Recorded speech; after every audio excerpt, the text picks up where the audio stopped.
Good morning, good afternoon, good evening to everyone around the world. I am Paul Sisler, and this is In the Moment. Today, we have Matt Meyer.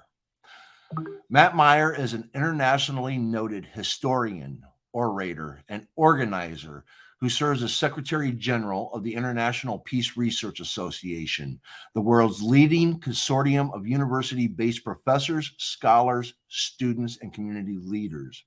Meyer is the senior research scholar of the University of Massachusetts Amherst Resistance Studies Initiative. Active also with the International Fellowship of Reconciliation and the War Resisters International. The author, editor of over a dozen books, Meyer's work focuses on African peace and nonviolent studies, 21st century decolonization, the strategies and tactics of movement building, and political prisoners of conscientious and the abolition of white supremacy. South African Nobel Peace Laureate Archbishop Desmond Tutu, in his introduction to Meyer's first book, Guns and Gandhi in Africa, have looked beyond the short-term strategies and tactics which too often divide progressive peoples, and begun to develop a language which looks at the roots of our humanness. Argentine Nobel Peace Laureate Adolfo Perez Esquivel, in his introduction to Meyer's encyclopedic look at issues of U.S. imprisonment, Let Freedom Ring, added that his consistent work as a coalition builder provides tools for today's activists. With that said, let me bring in the one, the only, Matt Meyer. How are you? And did I miss anything? No, Paul, that was a lovely introduction. Thank you so much. It's so exciting to be here with you today. Well, thank you. And how are you doing today?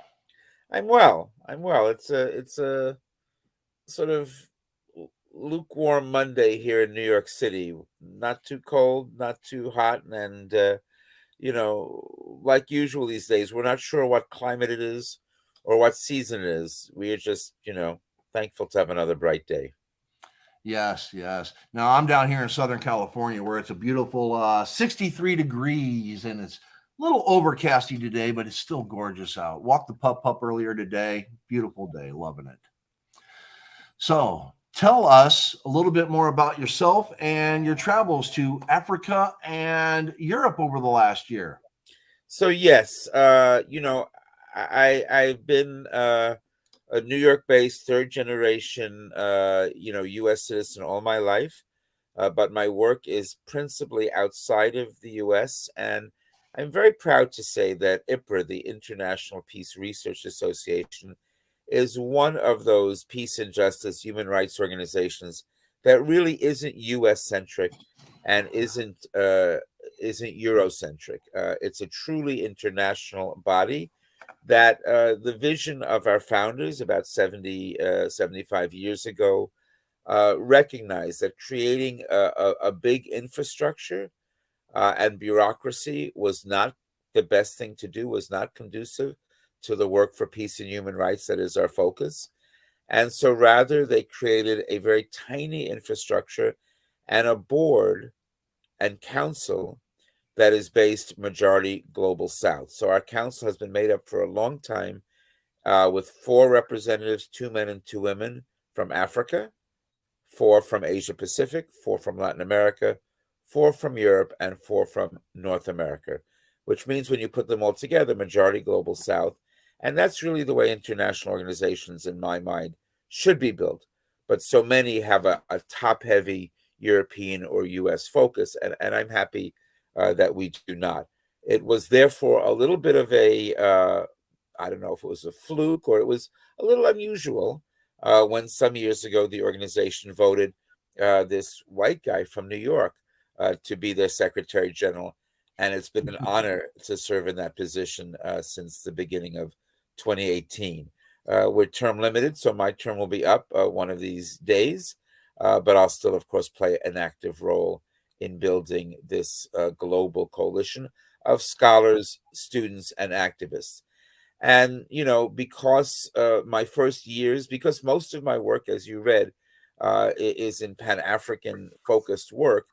My first years pre-COVID, when after I was elected, was to travel to parts of Asia and the Pacific where I hadn't been before. Therefore, when COVID hit and travel was impossible, it became more and more crucial that some of the other regions that I hadn't been to recently, um, I wouldn't say they were neglected, but at least for me personally, I hadn't been able to play a role in helping the regional associations in those areas. So for the last 8 to 9 months, I have been gloriously traveling all throughout Europe, East and West, and all throughout Africa, Central, Western, and East Africa, as well as some of the coastal areas. And I have to say, I actually was just writing this up last night in preparation for the opening of the Latin American Peace Research Association, which is going to be next month in April. I'll be traveling to Chile, to Santiago, Chile, next month. And I was just writing up my remarks for that opening. And I have to say, the travels I've been on this last year have shown much more hope, much more hope, much more positive developments than I could have hoped for myself. I mean, I think in order to be an organizer, in order to work for peace, you have to tend a little bit. You have to lean a little bit towards optimism, because Yeah. otherwise it's hard to keep doing the work. But it wasn't just utopian sense of oh my God, we have to think positively. There really are extraordinary projects going on in many hundreds, thousands, countless grassroots communities throughout the world that we often hear and know very little about, even with all of our media savvy and all of our connections. And maybe I'll just name a couple, and then Paul, I'll take a pause so you can ask some questions. But I was most recently in Burkina Faso, which is a West African country, not necessarily so well known outside of the Francophone, the French speaking peoples of that region. It came into prominence. In fact, it became the name Burkina Faso. It used to be called Upper Volta when a revolution took place in the early 1980s and a new leader, Thomas Sankara, took power. After only 4 years, Sankara was killed in a military coup in 1987, and there have been various forms of military rule in that country since that time. But a number of us have been thinking and hearing and noting that in the last years, in the last 4 or 5, maybe 10 years, some of the Sankara vision of positive, radical social change was regenerating, that new generations were building up and talking about it, that Sankara's legacy was being rebuilt. And, there are two parts of that legacy worth noting. He was someone who was very focused on the working people and the poor people of this country. He said, I'm not going to take a salary commensurate to most presidents in Africa or around the world. I'm not going to drive around in big, fancy, cars. I'm going to just take a regular working person's salary and run the country as best it can for the majority of the people there. The other thing is, he said, women have to be at the fore. Women have to be at the forefront of the leadership. So more than most leaders in Africa or anywhere in the world, he really created policies and positions of women's leadership in the Burkina Faso government. After 87, 88, that got destroyed, 30 years of dictatorship. But in the last few years, and especially in the last year, and I'll say especially in the last 2 months, there's been a wave of changes bringing back this pro-worker, pro-women leadership. And in fact, essentially during my time there in February, and then the last day of February 2023, the French military presence officially was swept out of Burkina Faso, escorted out based on popular sentiment, and Burkina Faso maybe moved another level towards independence. But again, that's one example. We got to meet with Sankara's family, his daughters. We got to meet with these young activists who have just set up a new center of Thomas Sankara. All is not great. All is not perfect anywhere in the world. But if you read the headlines, it sounds like, oh, it's violence, it's terror, it's this and that. And yes, you can find violence everywhere in the world. But in Burkina Faso, we also found a story of a new generation of exciting peoples based movement building that I saw in so many places I was at throughout my travels in the last year. So, Wow. good Wow. news. Yes, yes.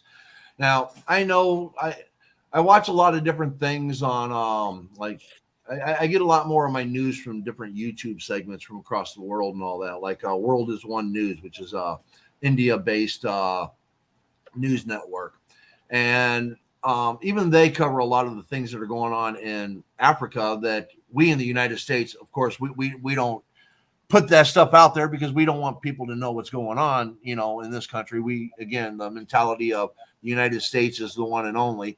But I know that there's a lot of things going on, like in South Africa, trying to reform new government controls and stuff like that, trying to create their own constitution, laws, Congress, establishing government and stuff like that. And I know it's throughout Africa. There's a lot of countries that are trying to do this, but I've been watching a lot of things go on in South Africa. And I also realize that there's a huge Pan African movement going on. And I know there's different aspects of Pan Africanism where you have some groups that are a little more solitary in their belief system, but there's also a lot of these groups. A good friend of mine, Plametti, who's a huge advocate for Pan Africanism, where love is basically the currency. You know, everybody should be loving everybody. In your travels in Africa, because I know that prior to this last trip that you did, you'd been in like over 60 countries, and now you've added like another 30 or 40 to that.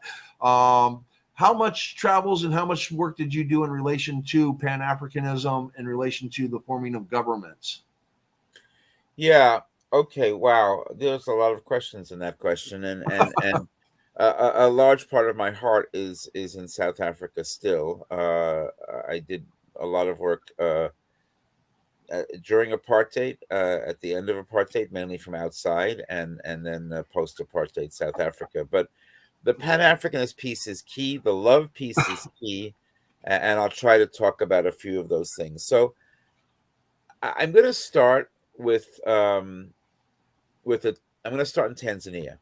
I'm going to start in East Africa with the founding president of modern Tanzania, Julius Nyerere. Now, Nyerere is noteworthy because when you talk about love and social change, I always think of these two figures, you know, Mohandas Gandhi and Ernesto Che Guevara, because even though they're not often thought of in the same breath, um, you know, Gandhi and Che both said that love had to be at the center of all revolutionary thinking. They both had very similar ideas about social change. And, you know, Gandhi called it satyagraha, which often translates to soul force, and sometimes it's translated to truth force. But one of the Indian scholars that I work with in the last decades of his life, Narayan Desai, who like me talked about revolution, and the phrase they used in India was total revolution. I tend to talk about it as revolutionary nonviolence. But you know, for Narayan, whose father was Gandhi's personal secretary and who's written some of the best work on Gandhi's actual life and impact, not the myth, but the man and his movements. And he said Satyagraha, more than anything, was really about love force. And of course, Che Guevara, the great, you know, leader of Cuban Revolution and armed struggle and Foucaultism, and obviously he was a Cuban leader, but he was from Argentina. And Che, of course, famously said that, you know, for all revolutionaries, in truth, at the risk of sounding ridiculous, we have to understand that we are driven by love more than anything else. So Che and Gandhi have this piece that speaks to what you spoke to as well, and what you said. Your Pan Africanist friend, who I know has been on this show, also speaks to. And I think it is something that we see running throughout Pan Africanism today. And yes, there's not one but many Pan Africanisms, like all ideologies, socialism, communism, Right. even capitalism, which is less an ideology and more a business system for many, but it is an ideology as well. We have more than one strain, we have more than one way of doing anything and everything. And I think in South Africa today, 2023, we're faced with what Nyerere called a flag independence, but not a full independence. I said I was going to start with Nyerere, and I started talking about Gandhi and Che. But Nyerere was an early Pan Africanist. By the way, Nyerere was distinctive because he saw what happened with Gandhi. And he said, I am not going to allow, when I get memorialized and when I die, to be called the great soul, Mahatma. And I still prefer to call the man Mohandas because I think that idealizing and making into saints our human social change activists don't help us. They just make it feel like people have to be saints in order to do anything and make any change. And that's never been true. So Nyerere said, if you call me anything, if you give me any title other than my name, please call me Mwalimu, which is a Swahili word for teacher. He said, before I became the first president of Tanzania, the founding father of this country, I was a high school teacher. I was a secondary school teacher. So you can call me Mwalimu. So Mwalimu Nyerere used to say, Africa and the whole world got flag independence, got flag independence. We got to elect our own officials, but we never got real independence. We never got true decolonization Right. from the countries and the businesses and the corporations that control most of what our people face. So you can elect your president, but that president often has no power or very little power. I was talking about Burkina Faso, and by the way, one strand or one stream of Pan Africanism is at the center of some of that young politics. So the new center, Thomas Sankara, is part of the All African People's Revolutionary Party, that network of Pan Africanist scientific socialists who follow Kwame Ture, Seke Ture, and others. And the fact is, in Burkina Faso, there's not a Burkinabe currency. The currency of Burkina Faso is the same as all of French West Africa. And that currency, which is the same of all of French Africa, you might say, oh, that's great. It's like the European Union, the UE. They have a euro, they have their own currency. No. Because unlike the euro and the EU, the French West African currency is printed in and controlled by Paris. So the French, even though the military was kicked out in Burkina Faso just in February, just last month, the currency, the economy of all of those countries are still controlled by France. So this is the point of Nyerere, and this is the problem of South Africa today. Okay. More than ever in South Africa today, you have an end of political apartheid, which was wonderful, and you have an increase in economic apartheid, which is devastating. Yes. And, my friend Patrick Bond, who's a scholar there, talks about talking left, but walking right, about sounding like you're working for the people, but in fact, creating structures, often business structures, often economic structures, that are Yes. not for the people at all. And so that's the struggle in South Africa today. And it's really the struggle in all of the world. But when you see conflicts in South Africa today, political, social, grassroots, violent conflicts, almost all of the roots of those conflicts are about this. Now I'm gonna switch to I dealt with love, I dealt with South Africa, and you said Pan Africanism. So I remember your questions. Loop around to your Pan African questions, and then I'll pause again to take a breath. But you know, I feel like Pan Africanism, like my stories about Burkina Faso, are very positive. And I'll even loop one other thing in.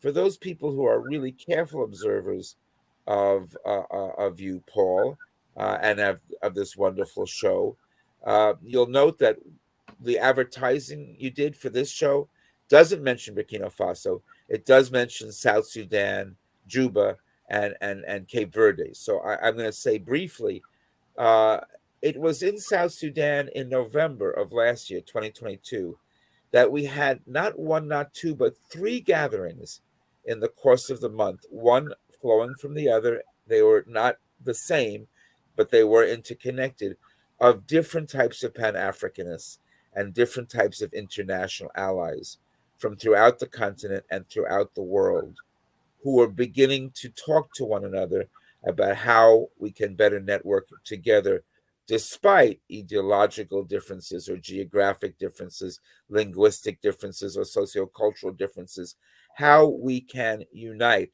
how we can better unite so that a broad and diverse Pan African vision can help from the grassroots level move people forward, despite the economics or politics of governments and especially superpowers.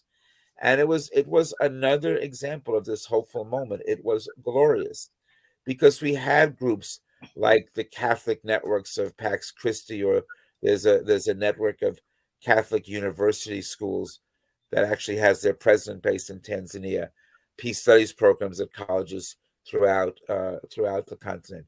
You had the Episcopal network, and the Anglicans in South Sudan were essentially our hosts there. The Archbishop and Primate of South Sudan was not only our logistical host, but he was with us, and the many, many bishops and leadership were with us in conversation about social change. But also lots and lots of atheists and agnostics and spiritualists, and really, when you talk about, diversity, socialists, communists, capitalists, people from every corner of the continent facing many different conditions, often conflicting and conflict based issues, but figuring out how we can build peace with justice, how we can build human rights and nonviolence from a people's based perspective. And it was very exciting. And we had partners there as well. So some of the organizations you mentioned, International Fellowship of Reconciliation, my organization, IPRA, but also the International Peace Bureau, which is, by the way, the winningest Nobel Peace organization. They themselves got the prize. Their president got the prize, and a dozen or so or more of their affiliates over the decades have gotten the Nobel Prize. But mainly, let's say it's the largest groups, network of networks working for peace around the world, and they had their key African leaders there as well. So there is this Pan African, I think, space, this idea of possibility that we're seeing growing. And in Juba, at least in November of 2022, we saw those folks coming together in one space at one time to say, across our divisions, across our differences, how can we build a larger, fundamental, uh, continental and global Pan-African movement for change? More good news. More good news, man. Yes. Okay. I'm going to get to a couple of questions here submitted by Bryce. And before you respond, I want to add to it before we go further with it. Bryce says, sometimes I'm frustrated that these international committees, because they make strong declarations, but often nothing much happens. And he followed it up with, what's the current bottleneck to empowering these international committees? Have things improved in this regard at all recently? And what I want to say to it first is the American perspective is that they hear NATO, they hear United Nations, they hear like the ICC of The Hague, which just issued warrants for Putin's arrest. Okay. And yet it's like, well, nothing's going to be done. Nothing's going to be done. And when a lot of Americans, when they hear about these international committees and stuff that are out there, are they actually doing anything? Because they have no power. And because in the United States, all we hear about is they issued this, they issued that, and nothing gets done. When I know that there's a lot more going on behind the scenes, and it's not so much about um, trying, it is about getting things done, which, yes, we do need more empowerment to get those things done. But we're also looking at, there's a lot of international committees that are doing more than just issuing warrants. They're actually organizing and getting people together and forming governments and stuff like this also. So there's a lot of things that we don't know about in the United States because we're not shown that media wise, education wise, etc. Go ahead, Matt. So I think that's really true. But I also I love Bryce's question, and I think it's an important and poignant one because, first of all, there's stuff as you were saying, Paul, between the governmental, intergovernmental, and non-governmental. So, International Criminal Court, NATO, UN bodies, and then governmental U.S. bodies are themselves spaces for tremendous inaction and inertia. So even though some of these declarations are significant and are important, it's also true that some of them have almost, sometimes it feels like they have nothing but bottlenecks. It's all bottleneck. But I'm going to take another piece of what I heard Bryce's question to be, because I am one of those strange people who's the CEO, the Secretary General of an international organization, International Peace Research Association, that really agrees with his critique. And some of my answer to his question is already in what I said earlier. I'm very proud of IPRA, and there are lots of international organizations I've worked with in my life. Some of them I've led, and many of them I still work with. I don't believe in burning bridges. Keep friends and try to work together on as many things as you can, even if you find differences. But the fact is, I'm very proud of IPRA in its creation of an almost non-existent infrastructure. We have no staff. I get no money, and I have almost no money. The money I have to work with to build stuff is money I can raise. And the idea behind that was specifically about not creating bureaucratic administrative bottlenecks in our international organizations, but rather putting all 99% into the grassroots where the work really gets done and where the work has to get done. It has to.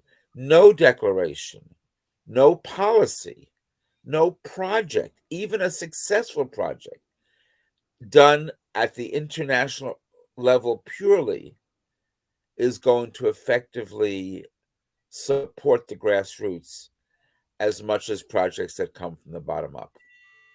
And that's decades of experience all throughout. Okay, it's been 109 countries I've been to in the world so far. And the fact of the matter is, I really think that, yes, what Bryce is speaking to is true.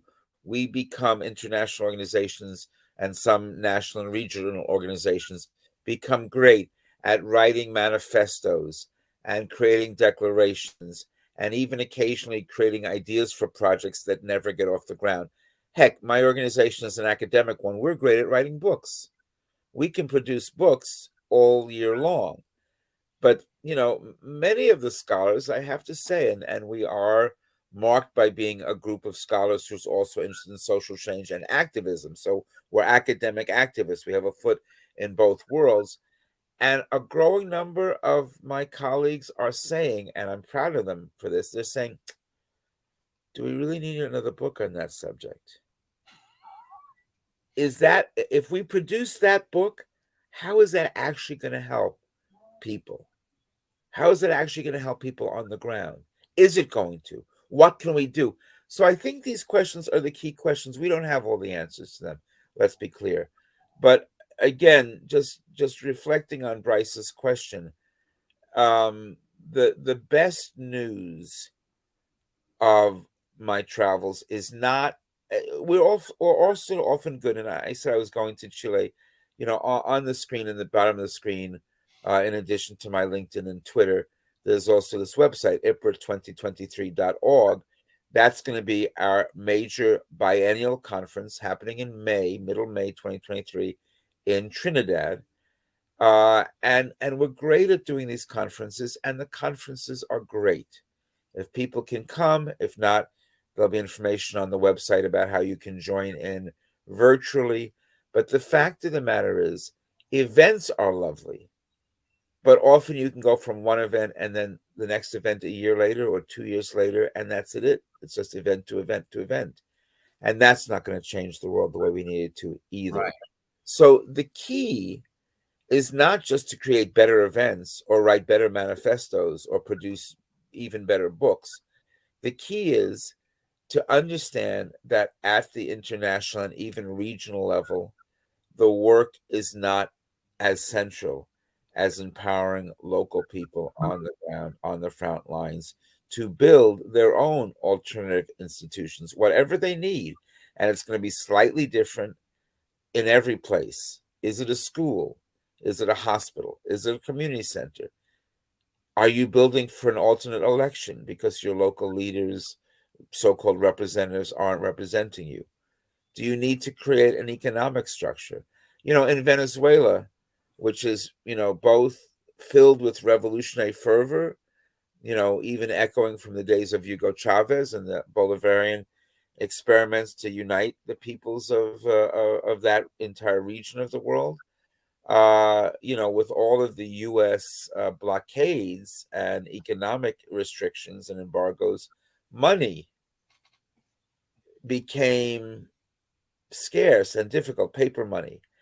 And even though most of what we read in the U.S. about Venezuela is propaganda and false, and in my visits and experiences, things in Venezuela aren't nearly as bad, not nearly as bad, politically, economically, or otherwise, than what most people outside of the country read about.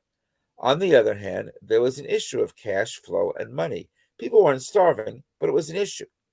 What did people on the local level, in small communities at the center of Venezuela, Afro Venezuelan communities, what did they do? They organized a system that they call trueque, which is essentially translates to trade, where you'd have once a week these huge markets, but they weren't markets where people bought and sold things. They're markets where people traded.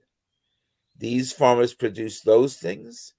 Those farmers produced these things. And these folks weren't farmers, but they had services they could offer.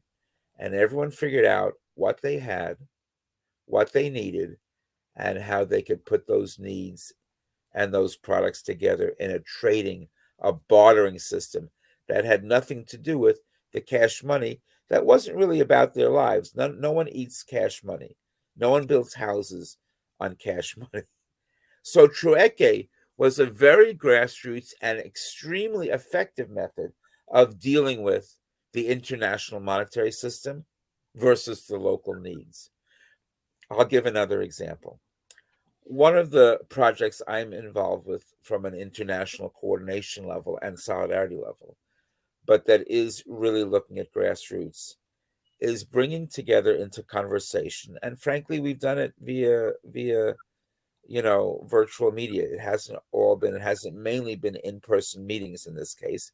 And there's a way in which we need in-person meetings, but in a way in which there are things we can do in our Zooms, in our stream spaces. Right.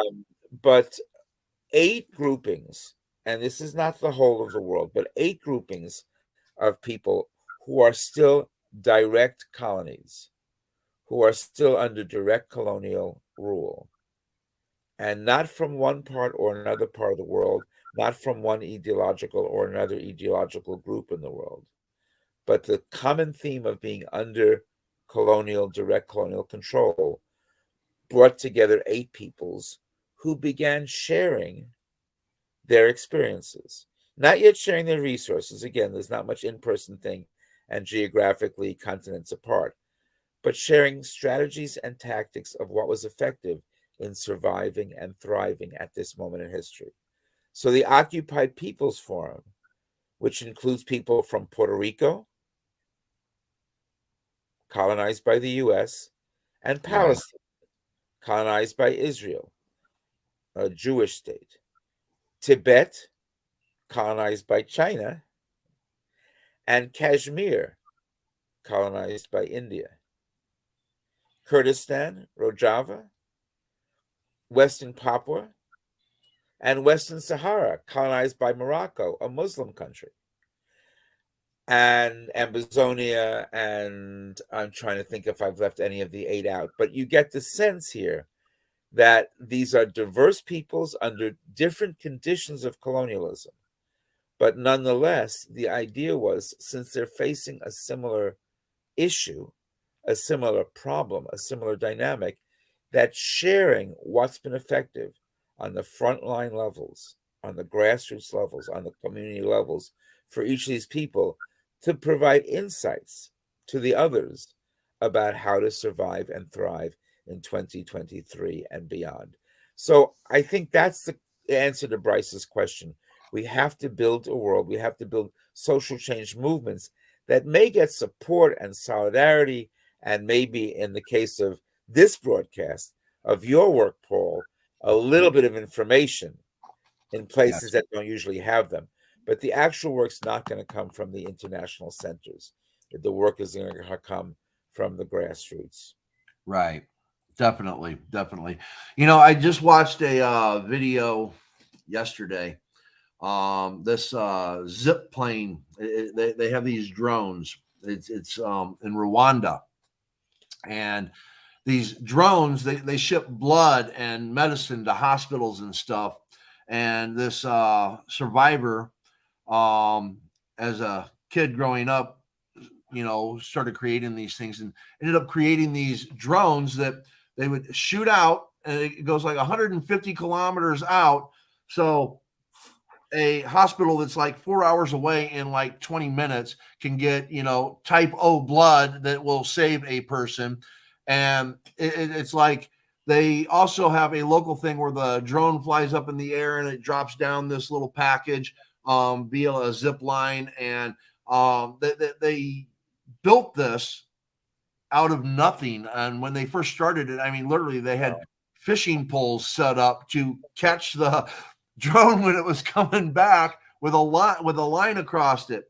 And when I was watching this innovation and this creation, and now what they do is they are like a local blood bank that is shipping blood to hospitals that normally would have to wait 3, 4, 5 hours to get it, can now get it in 15 to 20 minutes, and the lives that they're saving. So again, on the community level, these things become the improvements. And my stepson and I were watching that, and we were just so blown away at the innovation. And then, of course, part of the statistics is that like the economic growth is 4 times higher in Rwanda than what it is in the United States, and their criminality is 80% lower than what it is in the United States.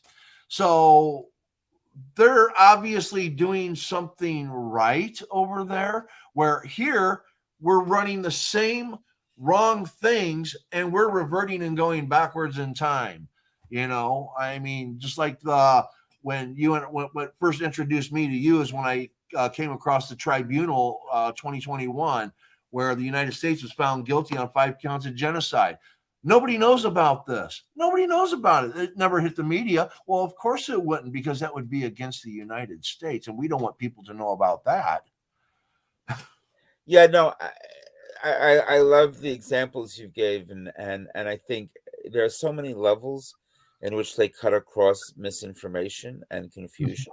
And there is a way in which too much information becomes a way of not thinking, and a way of like, we have access to everything and knowledge of nothing. Like somehow our knowledge level is going down. Uh, our intelligence is going down as our access to information goes up.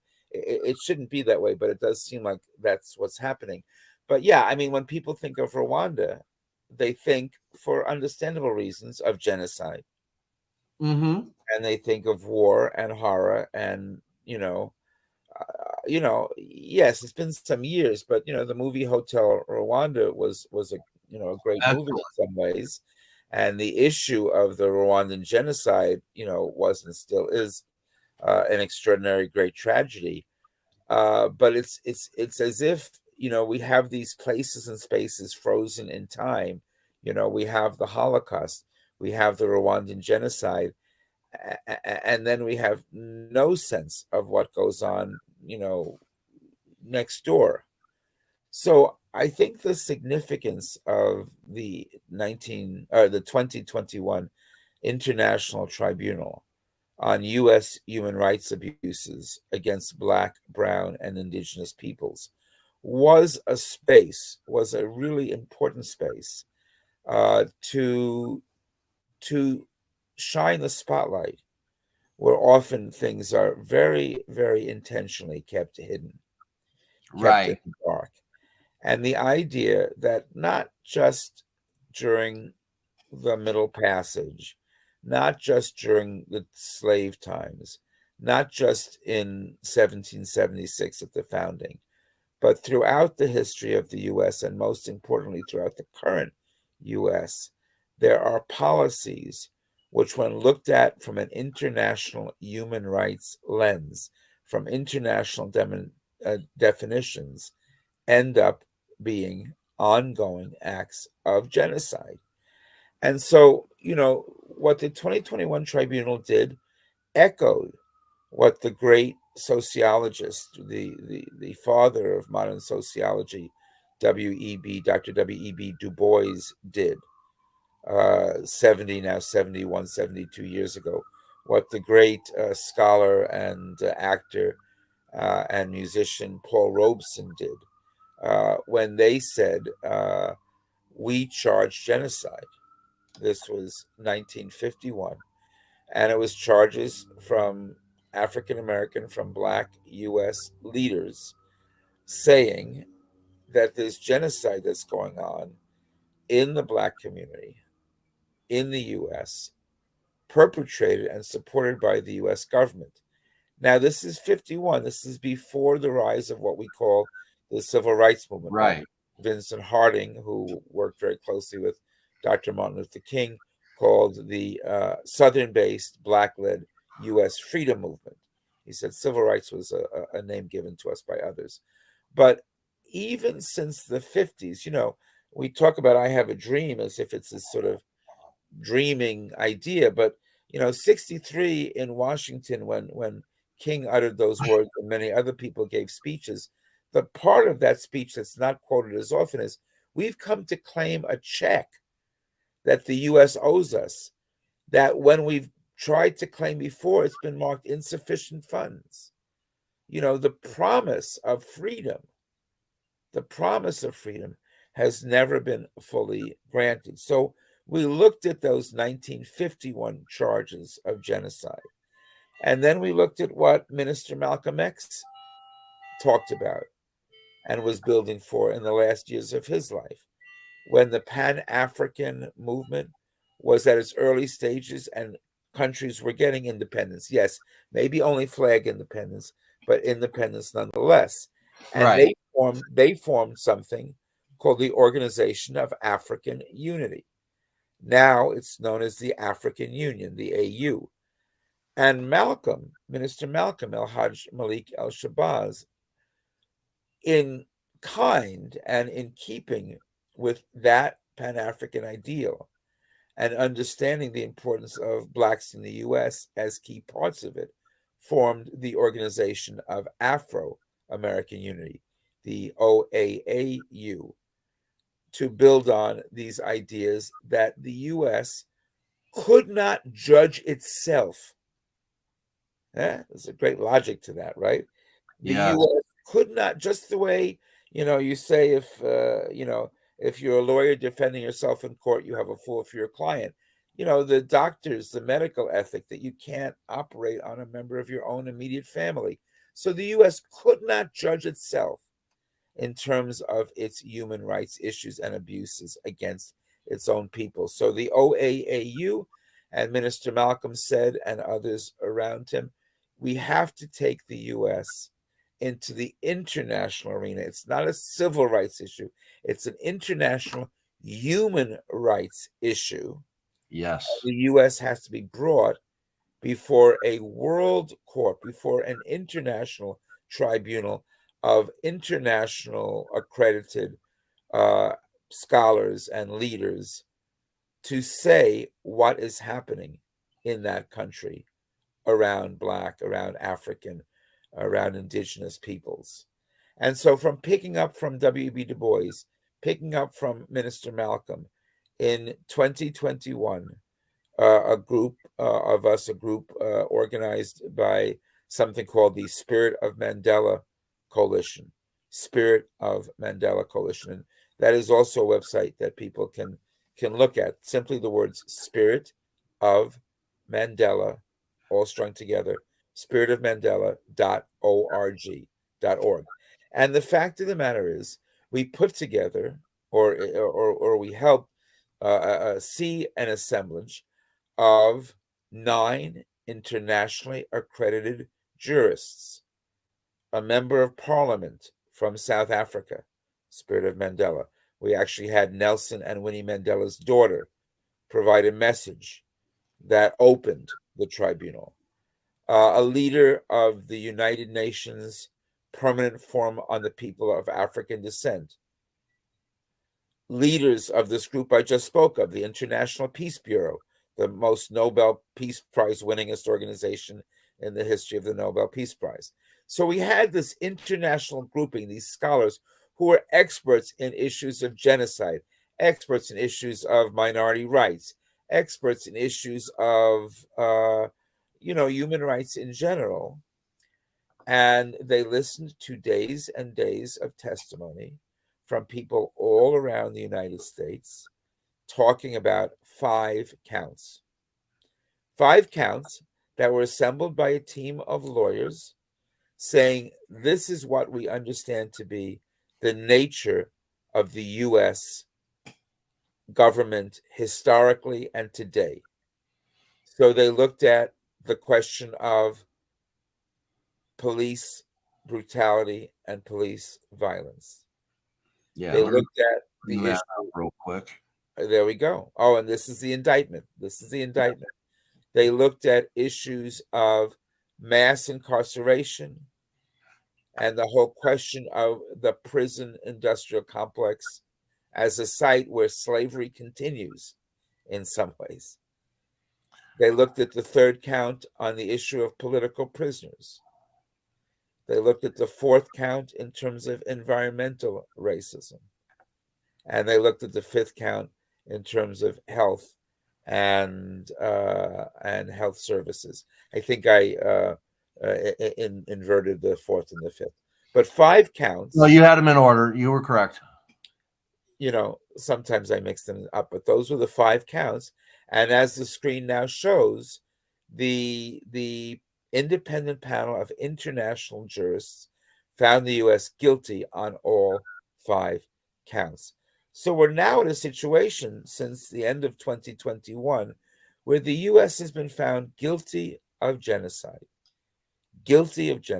on Yes. 5 major human rights counts, major human rights violations that amount to, when you put them together, ongoing policies of genocide against Black, Brown, and Indigenous peoples in the U.S. And so when we look at that reality and we look at that verdict, and those of us who are internationalists and who travel around the world look at bringing this news, which so many, as you point out, Paul, haven't heard of. And it's worth saying, Paul, you were, because of your own work, a member of the advisory committee of the tribunal. So you helped provide documents that the jurists saw. One of many, but your stuff was not an insignificant part of that. And so the idea that we have these 5 guilty counts of genocidal policies, what next? And we're coming towards the end of the hour, and I know many of these shows go go a little bit over, but I said I would commit to sticking to an hour, Yes. and then I'll come back and we'll continue the conversations because you and I could always talk for another hour, another hour, another hour. But the fact is, there are two things I think worth saying about the what now.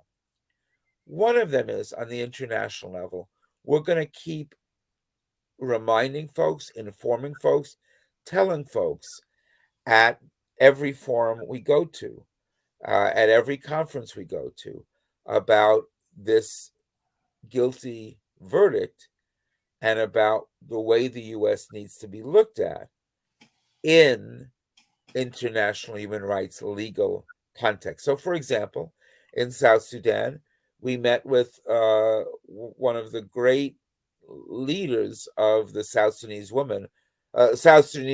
movement, a woman who's the head of the parliamentary caucus of South Sudan, herself a member of parliament, former minister of agriculture, and she was absolutely fascinated to hear about what was going on in the U.S., which people don't understand to be anything other than this super rich nation with great democracy. Mm-hmm. And I think anyone and everyone who lives in the U.S. knows that even though we have lots of rich people, and even though we have elections, to characterize the U.S. as mainly a great, perfectly functioning democracy, or as a country where the streets are paved with gold and everyone is rich, that is at best a tremendous confusion about what the U.S. is. So the one thing is we'll bring that information to all these international conferences we go to. But the last thing I'll say about what to do with this information fits into Bryce's comment, which is on the screen as well now, about what U.S. citizens can do to best support the work. And that is, and this is really, it's almost more of an announcement than anything else, because we're really at the very, very beginning stages of it. So listening to this now in March of 2023, but also in the months and years that follow, the chance to plug into this work are only going to grow, which is that out of the international tribunal structure, out of the work of that space, that event, and the verdict, there has been emerging a grassroots initiative called the People's Senate movement. And we're looking to build the People's Senate in every corner of the US. It, it always takes money, it always takes direct political pressures, it always takes thinking about things on the federal level. But at this moment, more than any of those things that Bryce notes, what it's going to take is very much like what I said internationally, on the grassroots level, plugging into and building these local spaces where people talk about this People's Senate idea. In short, in simple, the idea is that the U.S. Congress and the U.S. Senate does not really represent the majority of peoples of the U.S. It's become such a special interest, such a moneyed space. Not that there aren't some good Congress people or aren't some good policies that come out, but that generally we need to build a people's movement and a people's structure for talking about the changes we need to make and talking about how we can implement those changes. So the People's Senate becomes a structure, becomes a space where hopefully in every state, in every city and town, in every corner, in every constituency, African peoples, Latino peoples, Chicano, Mexicano, Puerto Rican peoples, every indigenous nation in the US, the new African nation, all peoples find a voice in this structure to talk about writ large what we need to do to fully and radically transform this empire, which is clearly dying. And so I would say again, spiritofmandela.org, that website. If you look now, you'll only find little things. But as the weeks and months go on, that website is going to soon. It's actually literally has a new webmaster that's beginning to revise that site now. So you look at it now, it's going to be different a month from now, but it's going to have more and more about how on the local level, wherever you are in the US, you can plug into this people-centered movement. Doesn't matter if you have a lot of money, doesn't matter if you have a lot of influence, doesn't matter if you have a lot of organizing skills. But the more organizing skills, the better. We need organizers more than we need money. And plugging into this people-centered movement, I think, could be one of the next best vehicles for making some significant change in this country under the leadership of Black, Brown, and Indigenous peoples, but ultimately with all of us together working for massive, monumental, radical change. Definitely. Give me 1 second here. I'm trying to get the share this tab. Here we go. There's the website, Spirit of Mandela. Again, spiritofmandela.org. Again, go to it, please check it out. Educate yourself more on the verdict and the things that have happened in this country. I have had some correspondence with Magdalene Munsami from Africa. I believe it's South Africa. And yes, she's the South African former member of parliament who right. was the chief jurist of the independent panel of jurors. Right. And I've also spoken with, I had a very nice conversation with Alexander Hinton. He's an expert on genocide, and I got quite the education from that man. He is just a brilliant man. He was one of the 9 members of the panel of jurists. He's Yes. the UNESCO chair on genocide, based here at Rutgers University, New Jersey. But when we talk about international independent panel of jurists, this is the caliber of people we're talking about. Yes, indeed. Yes. So again, it's something that needs to be out there. People need to know more about it. People need to, again, become educated on what's really going on in this country. Because, again, if you listen to the propaganda that's put out there, thus the red herring effect, there's a reason why the word is effect. Because if you listen to enough of the propaganda, you start believing it and you think that's what the reality is. And it's not. So, please educate yourselves a little bit more. Look into some of these things. Of course, read my book. Of course, read Matt's books. We all want you to read our books, but get more involved with what's going on in the world, not just what's going on in the US, but get more involved with what's going on in the world and try to see a broader picture of things that are happening. Because if you don't and you contain in this tunnel vision, you're missing out on a lot of things that you could probably do to help change the world to make it a better place. And for the most part, I'm a humanist, and I look at the human value before property value, and this is what more people need to do. Fantastic, Paul. Yes, red herring effect was an important part of the documents submitted to the tribunal and is an important book to read. But yeah, as you say, read our books as part of your work getting active in Yes. The struggle. Jalil Muntaqim, who was part of the steering committee of Spirit of Mandela and one of the people who testified, talks about the idea that we are our own liberators. We are our own liberators. And Jalil has a book by that title as well.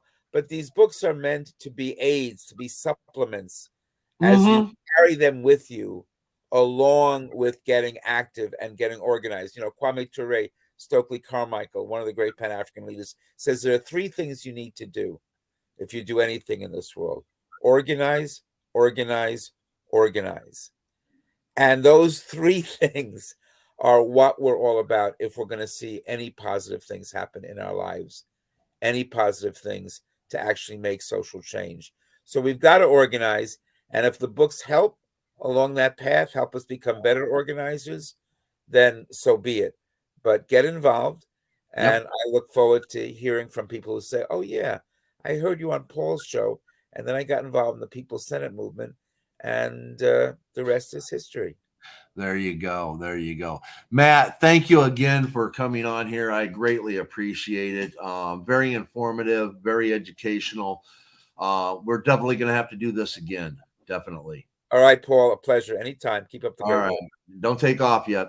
All right, everybody. Thank you again for participating. I truly appreciate it. And remember, be kind, be happy, and may good things come your way. Thank you.